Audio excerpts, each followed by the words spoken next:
Hey, what's going on, Podcast Nation? It's Jason Harris here. We're at NADA 2024 with my man, Peter Duffy.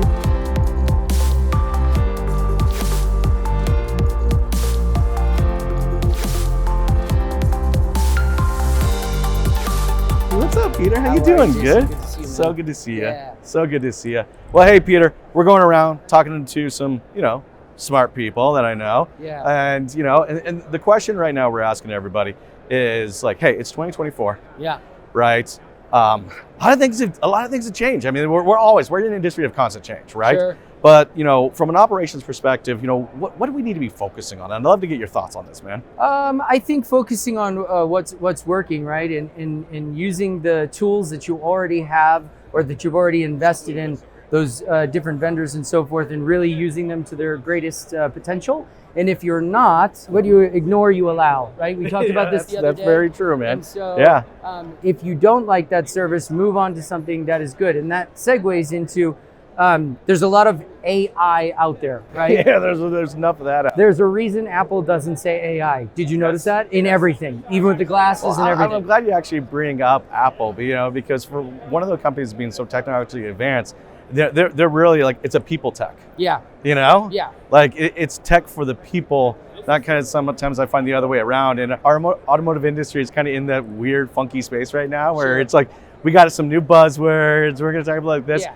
But I'm getting a little annoyed by maybe some of the like language squirrel. out there. Right? AI, right? Yeah, it's squirrel, it's AI. But it's also like, hey, we can replace your, I'm like, no. We're in a people business. This is, no matter what, this is a people business. Sure. I guess the point is if you have something that you have purchased and you haven't used it yet, it's probably a good idea to try to exploit that before exchanging it for something labeled AI. Yes. Right? Like 100%. just like, oh, we have AI now. Like that's not how it works. You have to use the thing in order for that thing to work. Absolutely. Okay, well, let's talk a little bit more about people, man, because I know me and you, we love our people, right? I do. Yep. And every business, it's the foundation of it, Sure. right?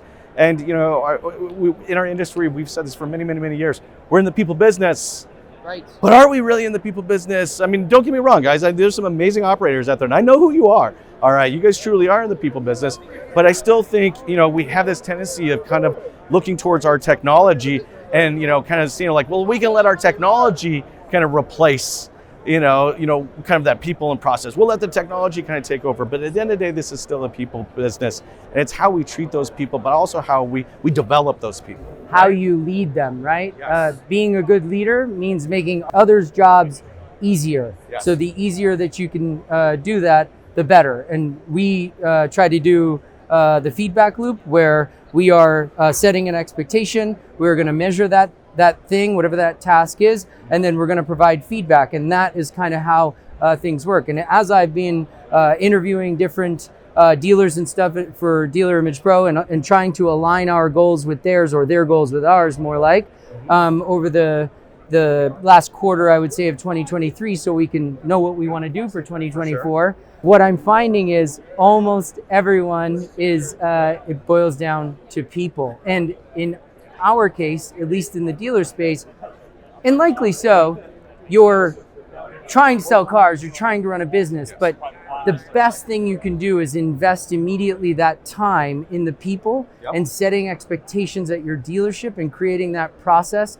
And then you'll be able to fly, right? Because a little time now pays off a lot later. But if you just let that thing fester, you're not getting anywhere. No, but you're so right, though. Like, I mean, look, developing your people, coaching your people, it's a time allocation, right? And I like kind of what you were kind of alluding to is the intentionality of your time.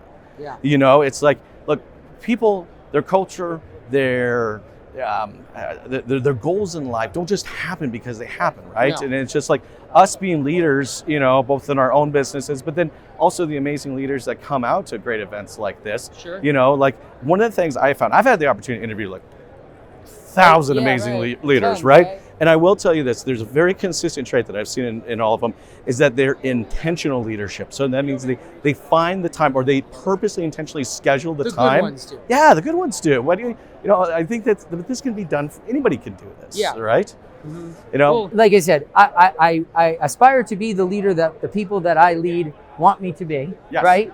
And I can only speak from what I did and what I'm observing. Yes. And what I'm observing right now from, I don't know, 20, 30 different people you probably know in the industry that I've talked with is that at the dealership level, we need more leadership.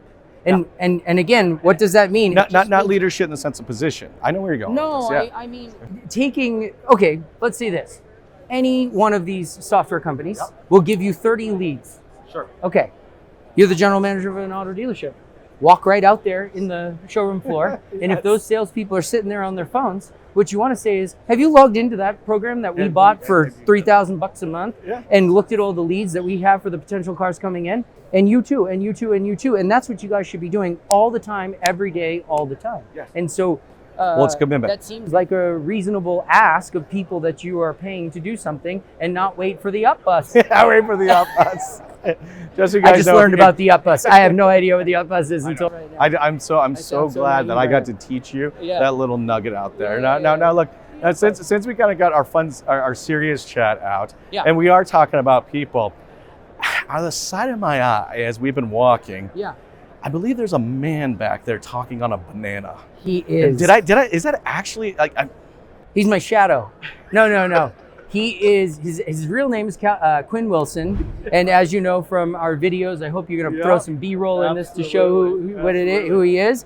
That's Cowboy Quinn, and so we do these kind of cinematic Dealer Image Pro videos that we love to do, and Cowboy Quinn is the star. We have him 100% on a retainer. He does UGC for us, user generated content. Sometimes we have him do a little video and we send it off to the dealer so they get to see him. And whenever he's walking around, I mean, I sat, this wasn't this show, but at Digital Dealer, I went to get a coffee and there were these girls in front, and the girl went to go pick up a banana and she goes, "Did you see the banana cowboy guy?" And I was like, yes. So it's working. So now we have him kind of as a fishing lure out here, and our salespeople are walking around. I think there's a lesson to be learned here as well, right? Like, I mean, look, going back to people, like, and we were talking pretty seriously about people, but there is such a fun element, all right, to the people that we bring into our business and the people that we have come and engage and represent our businesses, and I think more dealers out there need a banana talking cowboy. A banana man? A banana man. He's known as the banana man now too, yeah. I think the thing that I think we want people to know about Dealer Image Pro is when we get to business and when we get to doing what we're doing for you, we're ultra serious about our process because we know that it works. And then outside of that, on LinkedIn, in our videos, in our social, if we got you to laugh, I mean, that we just want to have fun. You know what I mean? And if we're not having fun doing our work, then I mean, how boring is that? That's right. So there you go, guys. Have fun with your people. Peter, this has been so much fun. I really appreciate you, man, taking the time to jam with me today. This has been a lot of fun. Absolutely. Hey, thanks for watching, everyone. You guys have a wonderful day. Cool. Thank you so much.